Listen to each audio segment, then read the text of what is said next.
काळीच बदलतं, भाषा घ्या. नीट लक्षात घ्या. बुद्धाचं काय झालं होतं? पूर्ण वाटोळं. बुद्ध राहिलाच नव्हता तत्वानी.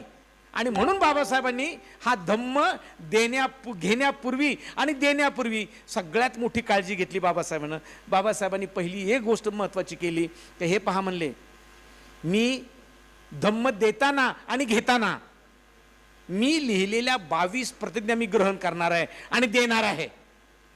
आणि जेव्हा चंद्रमणींनी त्या 22 प्रतिज्ञा पाहिल्या, त्यातल्या 5 प्रतिज्ञा म्हणजे जहराची गोळीच आहे, विषाची गोळीच आहे. पहिल्या 5 प्रतिज्ञा म्हणजे गोळीच आहे.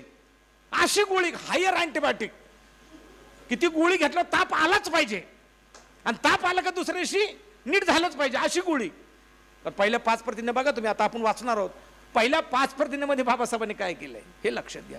आणि शेवटच्या क्षणाला शेवटच्या 21व्या प्रतिज्ञेमध्ये बाबासाहेब म्हणतात की आज माझा नवा जन्म होत आहे असे मला वाटते. 22 प्रतिज्ञेमध्ये आहे बरं हे, आज माझा नवा जन्म होत आहे.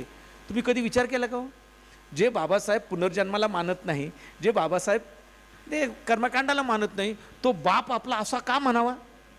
का म्हणावा?